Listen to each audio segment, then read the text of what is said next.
Portanto, abra sua Bíblia no capítulo 13 da Carta aos Hebreus, versículo 9 ao 25. E nós vamos ver nessa noite as últimas orientações pastorais deste livro. Diz assim a palavra do Senhor: não se deixem levar pelos diversos ensinamentos estranhos. É bom que o nosso coração seja fortalecido pela graça e não por alimentos cerimoniais, os quais têm valor para aqueles, os quais não têm valor para aqueles que os comem.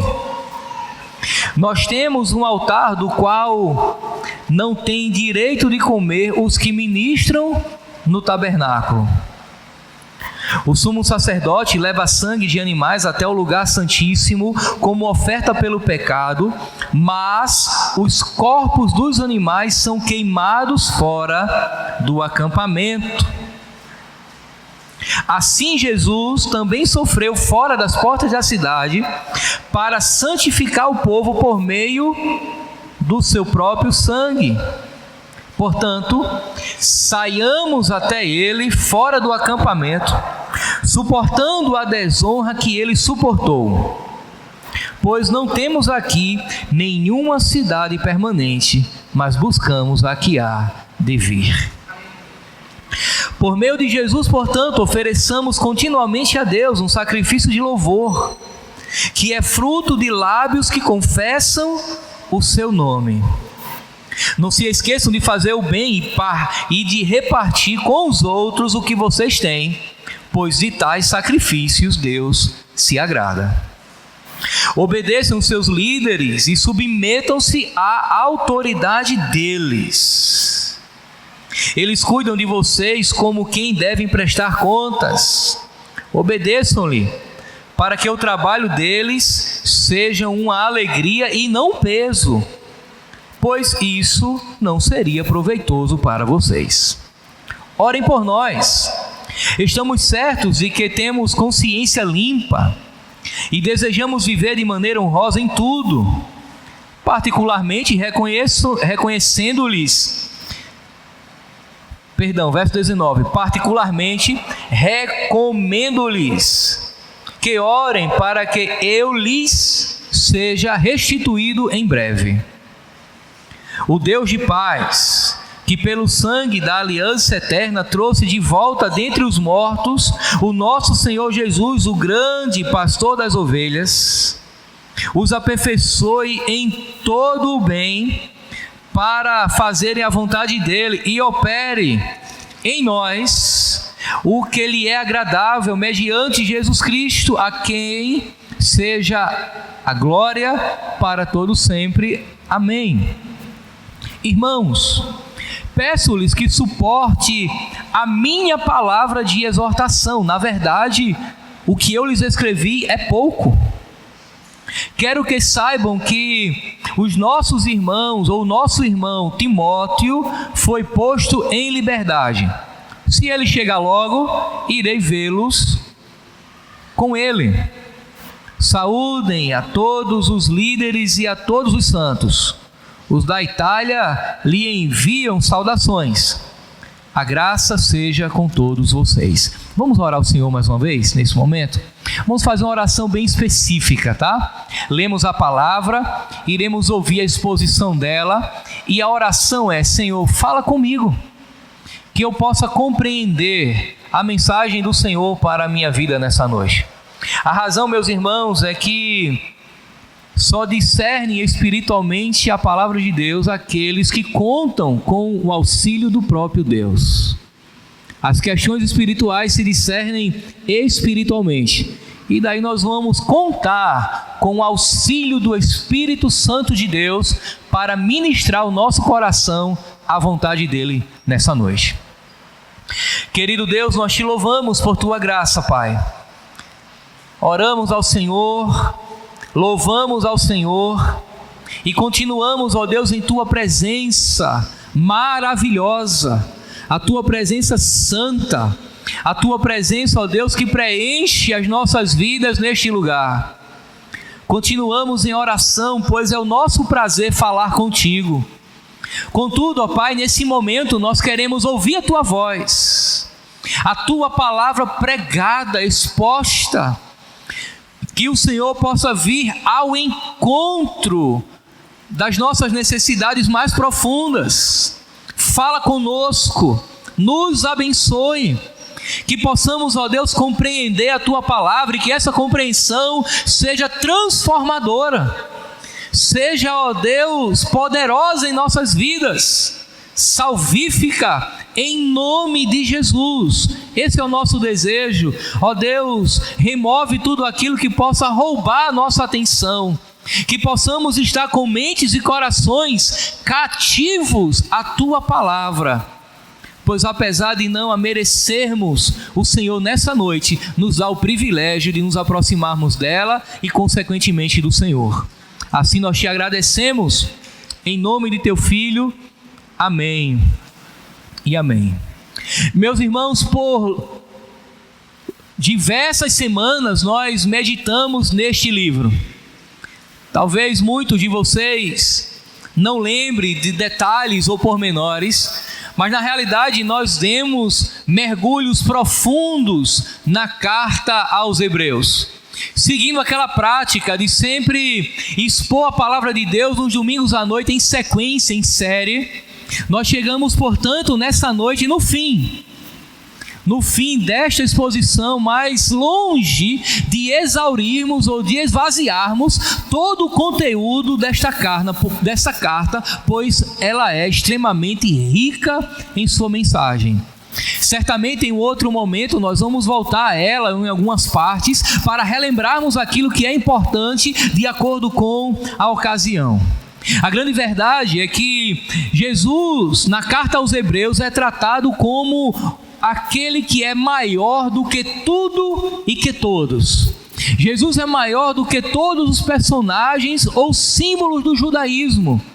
Ele é o grande sumo sacerdote, extremamente poderoso, e acima dele não há absolutamente ninguém.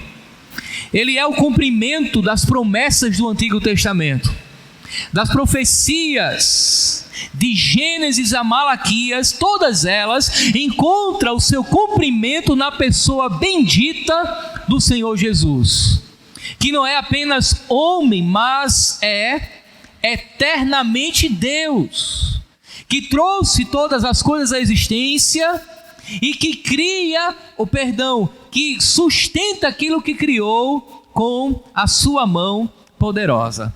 Essa carta, ela foi, meus irmãos, escrita para os irmãos do primeiro século daquela época, que estavam desfalecendo na fé. Alguns entendem que por conta da perseguição, que ora era amenizada, ora era intensificada, alguns resolviam retroceder. Quando a perseguição intensificava, alguns judeus convertidos ao cristianismo resolviam retornar, por exemplo, ao judaísmo, a fim de diminuir as pressões sobre si mesmo. Quando passava a perseguição, alguns relaxavam e retornavam ao mundo, de maneira que esta carta, ela é repleta de exortações, de chamado à atenção para um nível de comprometimento cada vez maior com Deus e com Cristo. Não à toa que no versículo 22 do capítulo 13, o autor deixa claro que apesar dele ter escrito, ele não escreveu tudo aquilo que ele queria dizer. Ele teria muito mais para dizer àqueles irmãos. E daí ele diz: irmãos, peço-lhes que suportem a minha palavra de exortação. E em alguns momentos nós vimos como ele foi duro. No capítulo 6 ele chega a dizer que aqueles que conheceram, experimentaram as maravilhas de Deus, mas retrocederam, não entrarão no céu. Ele chama a atenção, meus irmãos, de maneira veemente para os perigos da condenação que vem sobre aqueles que relaxam diante de Deus e vivem como se Deus não existisse no mundo. Ele diz: na verdade, o que eu escrevi lhes é pouco. Nós não sabemos necessariamente o que estava na cabeça do autor, além daquilo que ele escreveu. Nós não sabemos aquilo que ele queria enviar mais. Mas uma coisa é certa: se nós temos essa carta em nossas mãos, ela é tudo aquilo que o próprio Deus soberanamente julgou que soubéssemos acerca dele e acerca das realidades espirituais para a vida da sua igreja. Nós não sabemos também quem necessariamente escreveu esta carta. Existem inúmeras possibilidades e há aquela vertente teológica, aquele grupo de teólogos que entende que foi escrita pelo apóstolo Paulo. Na minha humilde opinião, muito pouco provável. Primeiro, que Paulo tem o hábito de escrever as suas cartas se identificando logo no prefácio. E o autor se manifesta nessa carta apenas no final. Segundo, considerando a data que esta carta foi escrita, o apóstolo Paulo estava preso em Roma. Mas aqui ele diz no verso 23: quero que saibam que o nosso irmão Timóteo foi posto em liberdade. Se ele chegar, logo irei vê-los com ele. Considerando que Paulo estava preso, Paulo não poderia marcar uma data para ver os irmãos na igreja. Eu prefiro a opinião de um teólogo que, de maneira simples, ele resolveu na minha cabeça a questão. Ele disse assim: no que diz respeito ao autor da carta aos Hebreus, só Deus sabe. Isso aquieta o nosso coração, porque necessariamente não é importante. A questão é que ele é um pastor de coração apaixonado, temente a Deus, e está exortando a sua igreja, dizendo: acordem, vocês têm que servir a Deus, e vocês só servirão a Deus corretamente conhecendo quem é Jesus. E ele é aquele que está acima dos anjos, ele é aquele que está acima de todo o principado e potestade, ele é aquele que está acima de Moisés, está acima de Arão, ele está acima do próprio Israel. Ele é o supremo sumo sacerdote, ele está acima de todo o cerimonial judaico, de todos os levitas, ele está acima de todos eles. Motivo do qual ele é digno de toda a adoração. E daí, meus irmãos, a grande sacada da carta aos Hebreus é que nós somos convocados a temer e adorar ao Cristo que é soberano.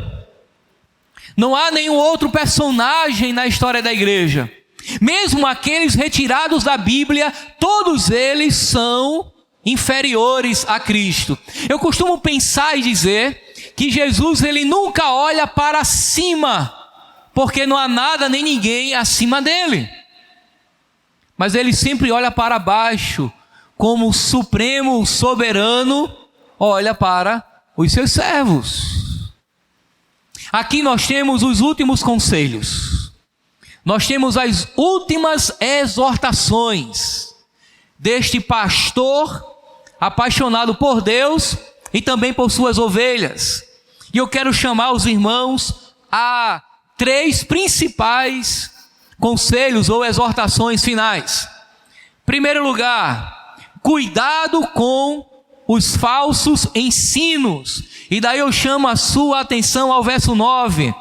Não se deixem levar pelos diversos ensinos estranhos. Perceba que aquilo que acontece na igreja hoje, no aqui e agora, não é necessariamente novidade. Jesus já havia ensinado os seus discípulos a se precaver contra falsos profetas.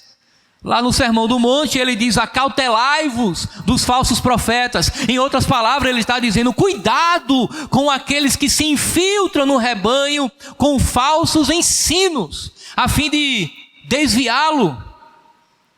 No Evangelho de João, Jesus alerta também quando ele diz: olha, eu vim para que tenha vida em abundância, mas o ladrão, ele vem para matar, roubar e destruir. Uma análise do texto, à luz do contexto, nos leva a entender que o ladrão ali são os fariseus.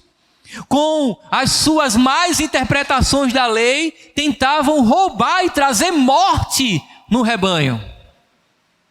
É isso, meus irmãos, que falsas doutrinas trazem. Falsos ensinamentos trazem para a igreja doença espiritual, espalha o rebanho. O verso 9 continua dizendo: é bom que o nosso coração seja fortalecido pela graça e não por alimentos cerimoniais, os quais não têm valor para aqueles que os comem. Nós não sabemos necessariamente quais eram esses ensinamentos estranhos que estavam entrando na igreja naquele momento. E daí tem uma razão porque ele não detalha aqui. É porque ele é contemporâneo dos seus leitores. Ele está escrevendo para quem sabe do que ele está falando. Então ele se furta não entrar em detalhes, talvez para não se estender demais. Mas quando a igreja leu, sabia do que se tratava. Mas ele nos dá uma pista. Ele diz que é bom que o nosso coração seja fortalecido pela graça e não por alimentos cerimoniais. Provavelmente uma doutrina que estava associando dieta com fortalecimento espiritual. Você acha isso estranho, mas não é. Nós somos tendenciosos a achar que talvez ele estivesse pensando aqui apenas nos judeus. Porque os judeus, eles tinham toda uma dieta, tinham que seguir a lei conforme Deus orientara. Mas muito provavelmente não é apenas os judeus aqui. Os gnósticos da época, por exemplo, eles achavam que tudo que é palpável, tudo que é matéria, tudo que é tangível, tudo que é visível é essencialmente ruim.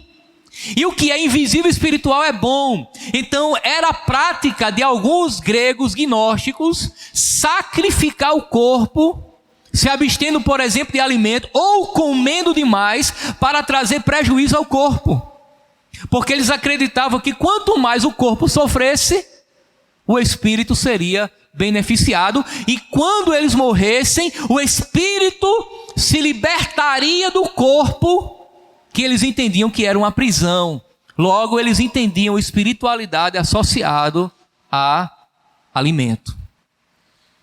Uma falsa doutrina, um falso ensinamento, mas que o autor deixa claro que é bom que o nosso coração seja fortalecido pela graça. O que é que promove vida espiritual? O que é que promove, meus irmãos, bem-estar espiritual, vida abundante?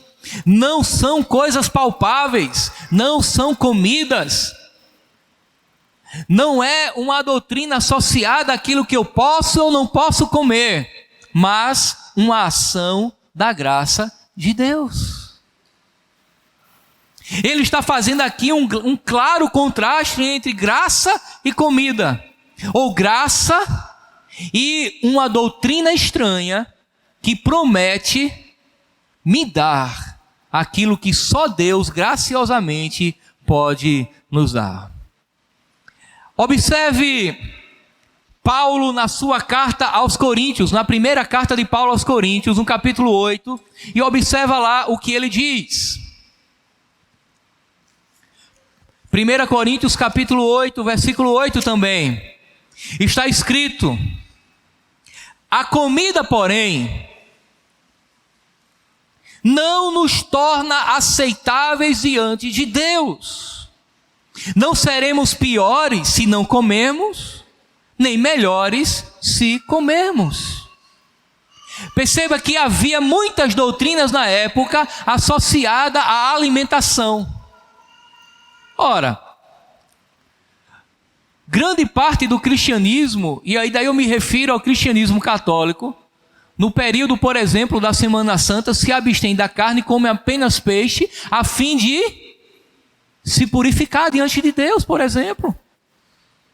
Falsa doutrina. Porque não há nenhuma imposição. O que nos faz sermos espirituais é buscar a Deus e sermos fortalecidos por sua graça. Nada além disso. Meus irmãos, é devastador o que uma falsa doutrina pode fazer dentro de uma igreja. Ela desvia o rebanho, ela conduz o rebanho à morte. Mas aqui o autor deixa claro que é a graça, é Jesus Cristo e a nossa relação com Ele que nos santifica e nos fortalece espiritualmente. Como que ele faz isso? Primeiro ele diz que devemos ser fortalecidos pela graça. Aí, agora ele nos chama a atenção lá no verso 11, quando diz: o sumo sacerdote leva sangue de animais até o lugar santíssimo. Agora sim ele está pensando especificamente no ritual judaico. Leva sangue de animais até o lugar santíssimo como oferta pelo pecado. Mas os corpos dos animais são queimados fora do acampamento. Assim também Jesus sofreu fora das portas da cidade, para santificar o povo por meio do seu próprio sangue. Olha só o que acontece. Uma lida atenta no livro de Levíticos, você descobre que haviam vários tipos de sacrifício. Mas no sacrifício para perdão dos pecados, ele era bem específico, definido. Parte dele compreendia em sacrificar o animal. Parte do animal era sacrificado ali. E parte dele era levado para fora do tabernáculo e queimado do lado de fora. Também era colocado a mão sobre um bode, confessava-se os pecados e esse bode era levado para fora do arraial. Entendia-se que com esse simbolismo, que o pecado era retirado não só do pecador, mas da comunidade de Israel. E lançado para fora, e não era permitido voltar. Aquilo que era impuro era lançado fora. Parte do animal era queimado fora, e o bode era também lançado vivo, e ele iria viver errante no deserto, sem direito a voltar. Aí o autor diz que Jesus, assim também Jesus sofreu fora da porta da cidade. Você sabe que quando houve a conspiração para tirar-lhe a vida, Jesus não morreu dentro de Jerusalém. Era Páscoa. E os judeus entendiam que em dia de Páscoa ninguém poderia ser sacrificado para não profanar a festa. Paralelo a isso, o Império Romano tinha tirado dos judeus a autoridade de exercer a pena capital sobre uma outra pessoa, ou seja, a pena de morte. Por isso que Jesus morreu fora da cidade e não teve uma morte judaica, mas uma morte romana, porque os judeus não matavam por crucificação, mas por apedrejamento. Ele morre numa cruz romana, fora da cidade. Por quê? Para cumprir aquilo que apontava os rituais do Antigo Testamento. Jesus, ele se fez maldição. Ele assumiu o pecado, ele era o sacrifício que estava tirando o pecado. Logo ele está fora da cidade de Jerusalém, onde tinha o templo, onde Deus manifestava a sua glória. E isso significa, meus irmãos, que ele foi sacrificado para que nós fôssemos livres dos nossos pecados.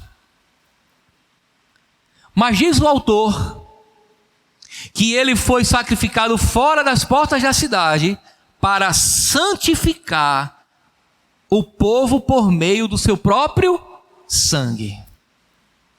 É através, meus irmãos, da graça de Deus, revelada em Jesus Cristo, que nos santifica, que nós temos vida espiritual, que nós nos relacionamos corretamente com Deus, não através de ritos, de falsas doutrinas, de dietas pré-estabelecidas ou qualquer coisa do tipo. Não há nenhuma coreografia que possamos fazer a fim de termos vida espiritual diante de Deus, a não ser crer em Jesus e relacionar-se corretamente com Ele. Aí o verso 13 diz: portanto, saiamos até ele fora do acampamento, suportando a desonra que ele suportou, pois não temos aqui nenhuma cidade permanente, mas buscamos a que há de vir. Em outras palavras, se você quer de fato conhecer a Deus, adorar a Deus, saia em busca de Jesus. Ponto final. Não há nenhum outro meio de adoração, não há nenhum outro meio para que possamos nos relacionar com Deus, não há nenhum outro meio de alcançarmos a santidade.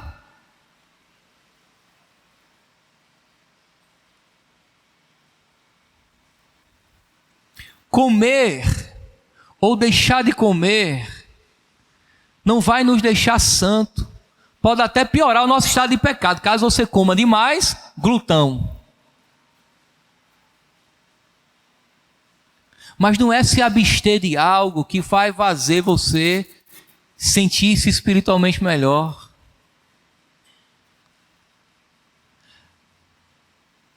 Porque a santidade, meus irmãos, que nós desfrutamos, é uma santidade adquirida.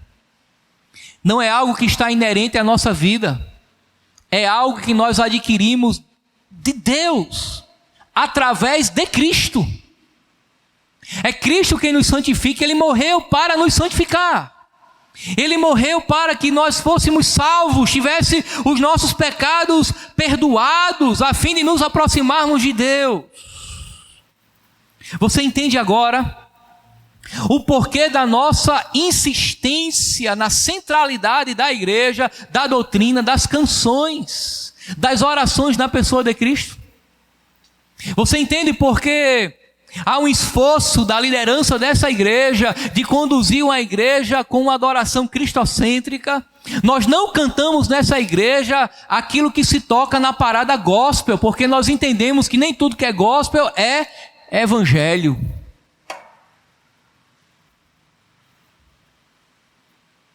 Nós não apoiamos todo e qualquer evento que se divulga na cidade, porque entendemos que alguns são aberração diante de Deus. Nós não aceitamos os modismos que batem a porta, porque sabemos que aquilo é apenas chover no molhado e necessariamente não vai produzir vida espiritual à vida da igreja. Nós estamos culto após culto, domingo após domingo, chamando a sua atenção para conhecer a Cristo. Ponto final. Os nossos sermões, os nossos estudos são sim doutrinários, porque a igreja, ela se fortalece quando absorve a doutrina, o evangelho. Nós nos comprometemos com Cristo à medida que o evangelho se apossa da nossa vida ou nós nos apoderamos dele e o praticamos. Não algo puramente racional, mas algo que entra, desce para o coração e que podemos praticar no dia a dia. O evangelho, meus irmãos, é puro e simples. E eu percebo que em alguns contextos as pessoas querem trazer acessórios para o evangelho na tentativa de abrilhantar. Mas como aperfeiçoar o que já é perfeito? Como melhorar o que Deus criou? Querer melhorar o evangelho é querer melhorar o próprio Deus, porque Deus é o evangelho. Como? É absolutamente impossível. Por isso, meus irmãos, nós devemos estar cativos para não cairmos em todo o vento e doutrina. E não confundir espiritualidade com misticismo, por exemplo.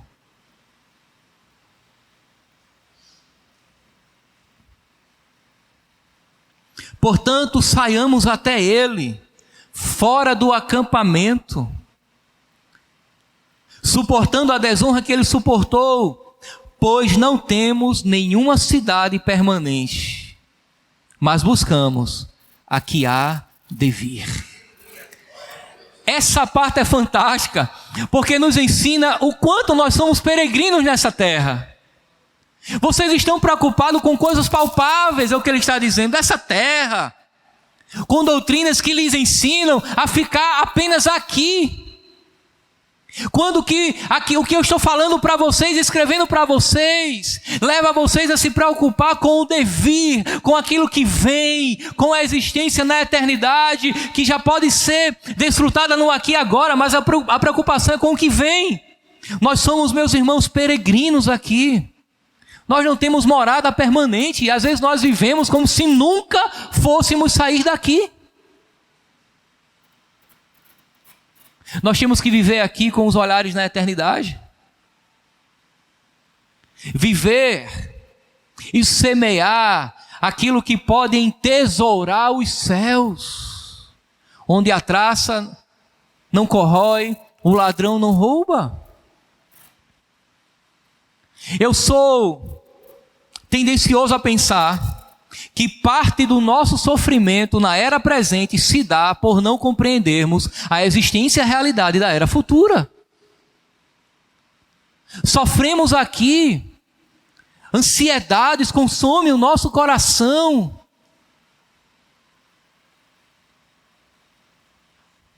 Porque nós não compreendemos que um dia tudo isso vai passar. E quando chegarmos na eternidade, tudo será diferente. Tudo será diferente. Não teremos mais as necessidades que há nessa vida presente, ou pelo menos aquilo que é necessário será suprida pelo próprio Deus.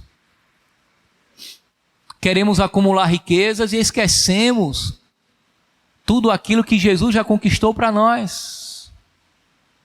Não gostamos de perder, queremos apenas ganhar. Como que fôssemos levar tudo aquilo que acumulamos aqui. E daí eu não estou dizendo que você não pode acumular, nem fazer uma poupança para os dias difíceis, não é isso que eu estou dizendo. Eu falo da supervalorização desta realidade em detrimento à compreensão do que há de vir. Você vive aqui com o coração na eternidade? Você deseja ardentemente estar com Cristo em uma realidade redimida, pois para isso Ele te salvou e te santificou. O sacrifício fora da cidade, entregando-se como ovelha muda ao matadouro, para que tivéssemos uma outra qualidade de vida, aquela vida abundante, revelada no Evangelho de João. Essa é a primeira lição. Cuidado com os falsos ensinos. Verso 15, ele continua ainda. Quando ele diz: por meio de Jesus, portanto, ofereçamos continuamente a Deus um sacrifício de louvor, que é fruto de lábios que confessam o seu nome. Não se esqueçam de fazer o bem e de repartir com os outros o que vocês têm, pois tais sacrifícios agrada, ou Deus se agrada. Qual é a ideia aqui?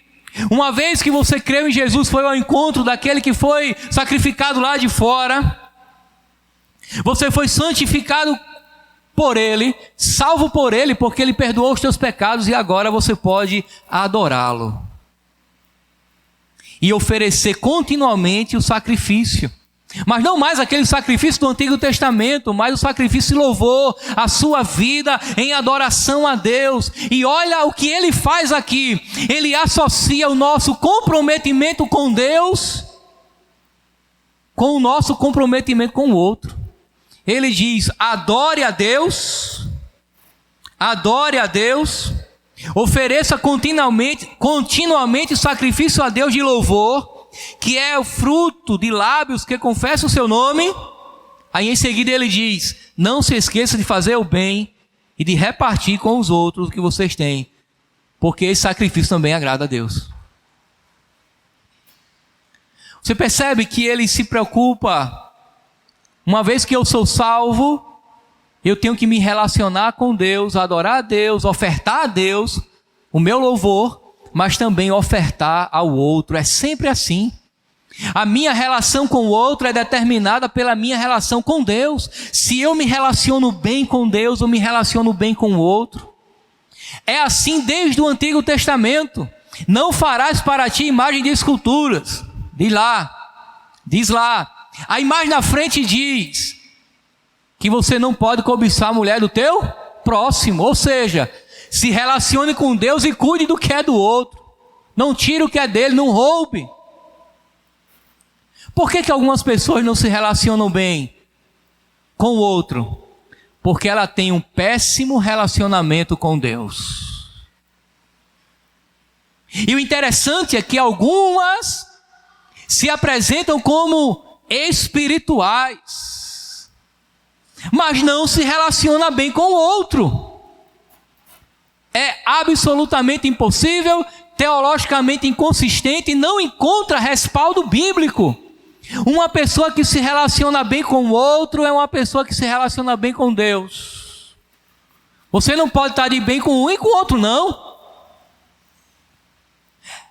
Não à toa que o amor que deve ser ministrado sobre o outro é o amor que Deus ministrou sobre nós.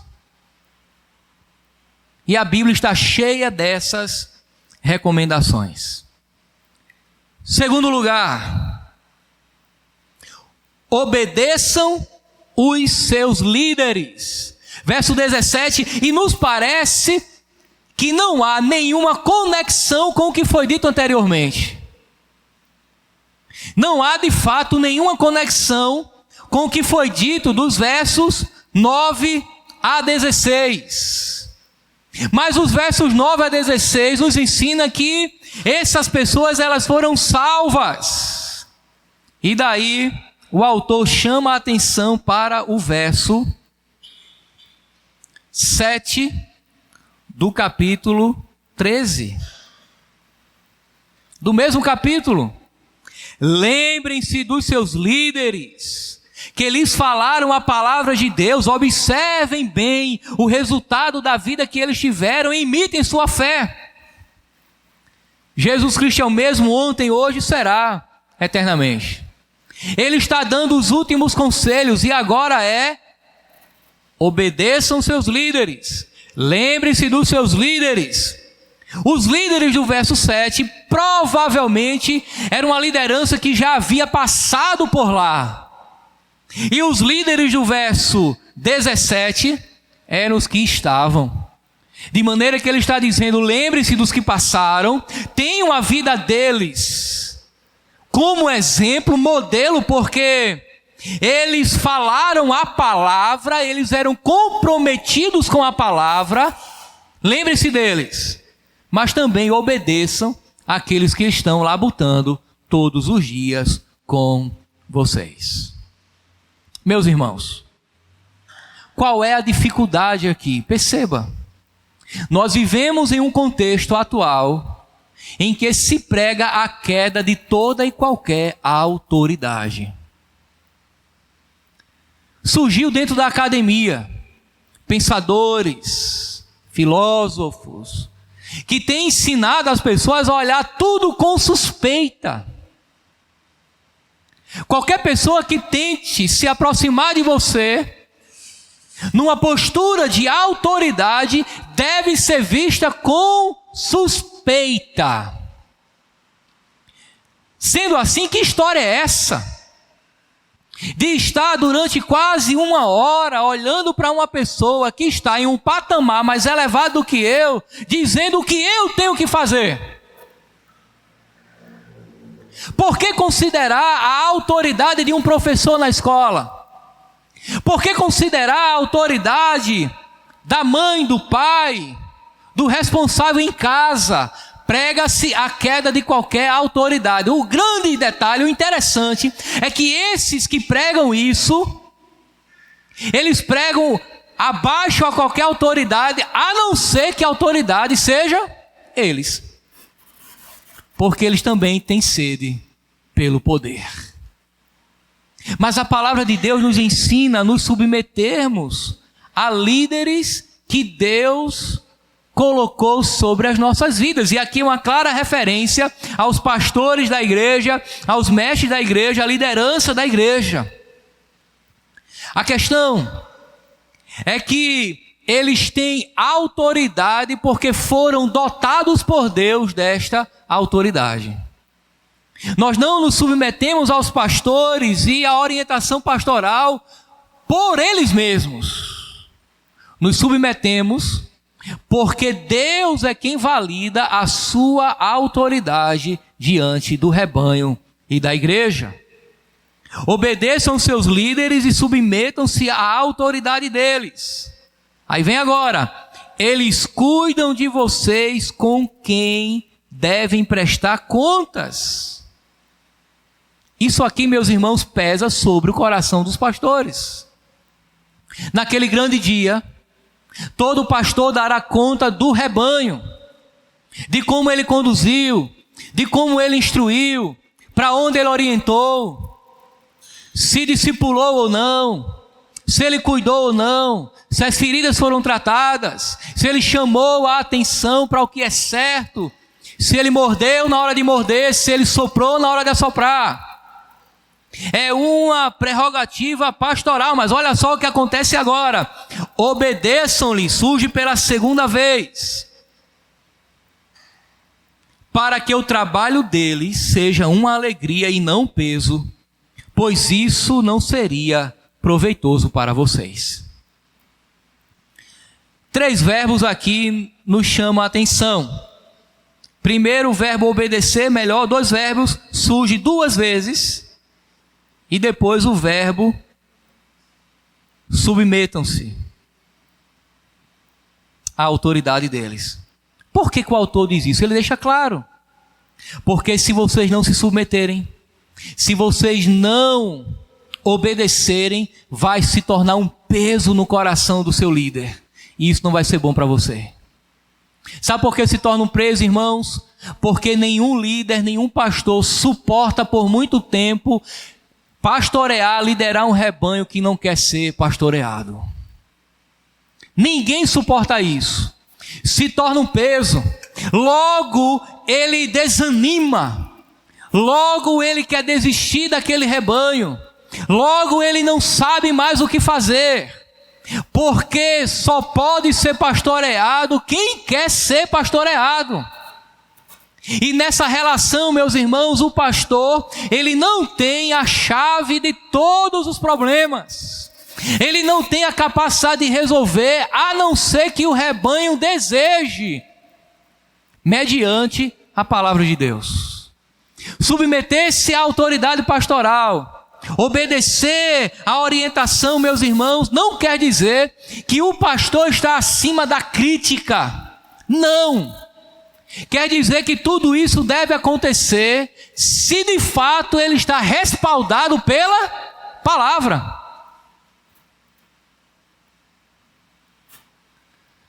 Eu me converti aos 16 anos de idade e as pessoas não trocavam de igreja.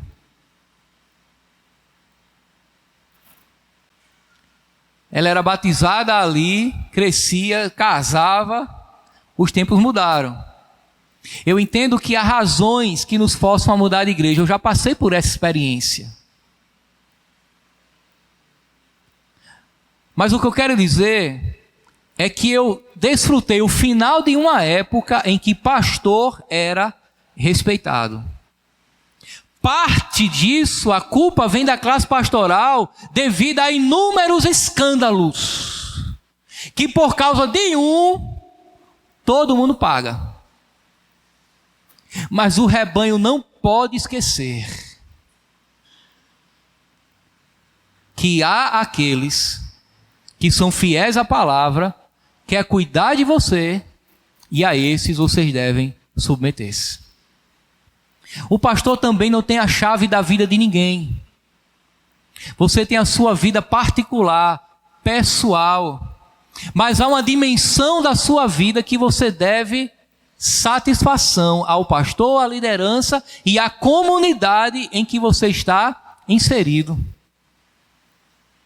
Motivo do qual você deve submeter-se à orientação pastoral e espiritual para a sua vida. E quando isso não acontece, meus irmãos, no coração do pastor se torna um peso. Aí ele diz: isso não vai ser proveitoso para vocês, vai ser ruim para vocês. Porque você vai ter um pastor na igreja com o coração pesado, desanimado. E quando você precisar, ele não terá condições de corresponder a você na sua necessidade mais urgente. Meus irmãos, qualquer líder desanima diante de liderados espiritualmente relaxados, irresponsáveis com a palavra de Deus, insubmissos, donos de si, jactanciosos e que não se submetem a Deus. Qualquer pastor responsável, qualquer liderança eclesiástica desanima diante disso. E isso não é bom para o rebanho. Portanto, se submeta aos seus líderes, aos pastores da igreja, à liderança do ministério que você faz parte. E tenhamos cuidado com alguns modismos. Tenhamos cuidado. Nem tudo que é do passado é ruim. Algumas tradições que perdemos, elas eram boas. Elas eram boas. A relação pastor e ovelha do passado, que havia exceções, é claro, mas tem muito que aprender, resgatar isso, porque ela é bíblica. Ela é bíblica. Terceiro,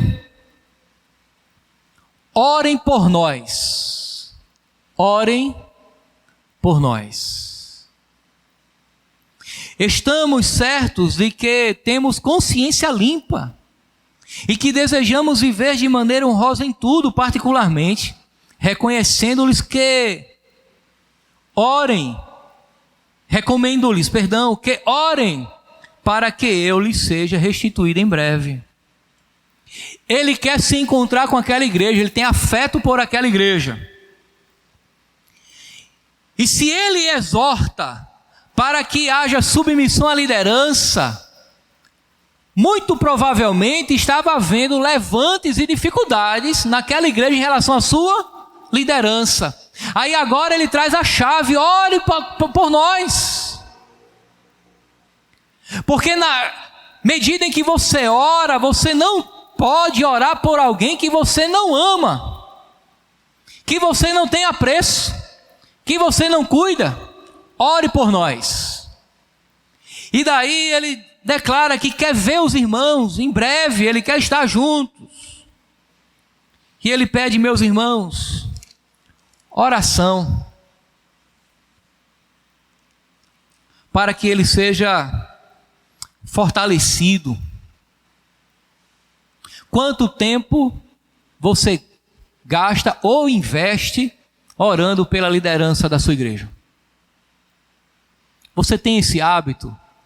Os líderes dessa igreja oram por vocês, todos eles. E a cada reunião de ministério nós colocamos os membros da igreja diante do Senhor. Clamamos a Deus por avivamento, por arrependimento de pecado, por problemas particulares. Mas vocês também têm a preocupação de orar pelos líderes da igreja? Nós também precisamos ficar de pé. Sofremos das mesmas tentações e paixões. Temos os nossos problemas semelhantes a cada um de vocês. Portanto, é necessário que vocês orem por nós, meus irmãos, porque nós estamos certos de que temos a consciência limpa e desejamos viver de maneira honrosa em tudo.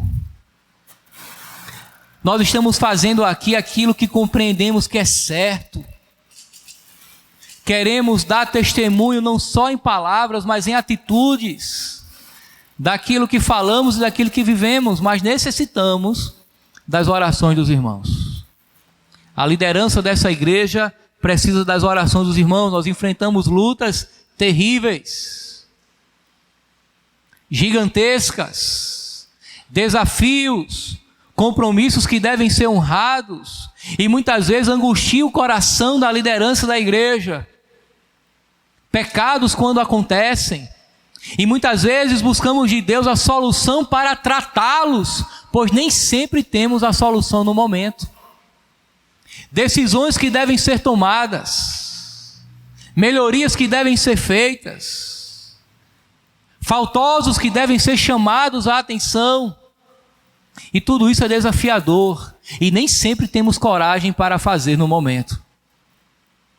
E protelamos alguma decisão para buscar de Deus como fazer aquilo. Paralelo a isso, cada um de nós tem as suas próprias famílias, que não pode ser negligenciada, que exige um momento a só, que exige uma saída a sós, tempo em casa. As encanações das nossas casas também entopem, as torneiras também quebram, as lâmpadas também queimam.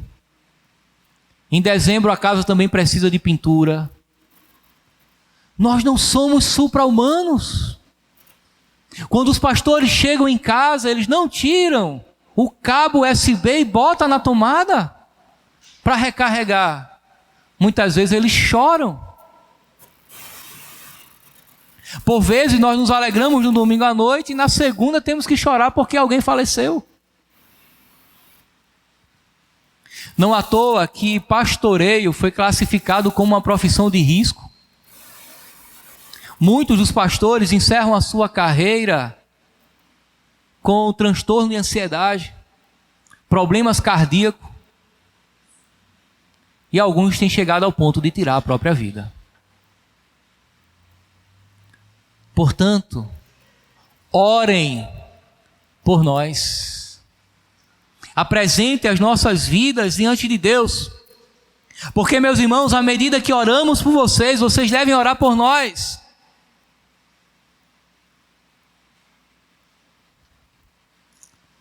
E aí ele caminha para o fim, chamando a atenção para a obra de Deus a partir ou através de Jesus Cristo. O Deus da paz. Ele traz essa expressão Deus da paz porque outrora nós tínhamos uma relação ruim com Deus. Nós éramos inimigos de Deus, vivíamos em guerra com Ele. Mas agora o Deus da paz, que pelo sangue da aliança eterna trouxe de volta dentre os mortos o nosso Senhor Jesus, o grande pastor das ovelhas, os aperfeiçoe em todo o bem para fazer a vontade dEle. O Deus que vai fazer a vontade dEle em nossas vidas é o Deus da paz, é o Deus que ressuscitou Jesus Cristo dos mortos e que firmou uma aliança conosco. É esse Deus que vai nos levar a conduzir ao cumprimento, vai nos levar ao cumprimento da sua vontade. E opere em nós, olha só, opere em nós o que lhe é agradável mediante Jesus Cristo, a quem seja a glória para todos sempre. Amém. A preocupação dele é cumprir com a vontade de Deus. Ele dá um amém aqui e traz a última nota. Irmãos, peço-lhes que suporte a minha palavra de exortação. Ele não tem problema com isso. Ele não pede desculpa por nada do que ele falou. Exortei vocês, é para o bem de vocês, chamei a atenção, chamei o feito à ordem, na chincha, como dizem em alguns lugares aqui no Brasil, para o bem de vocês. Espero e peço que vocês suportem Porque o que eu falei, na verdade, é pouco. Mas suportem. Porque em breve eu quero ver vocês. E ele deixa claro isso, que vai acontecer quando Timóteo retornar. Timóteo foi liberto, provavelmente, claro, Timóteo deveria estar preso em algum lugar. Ele foi posto em liberdade. Se ele chegar logo, irei vê-los.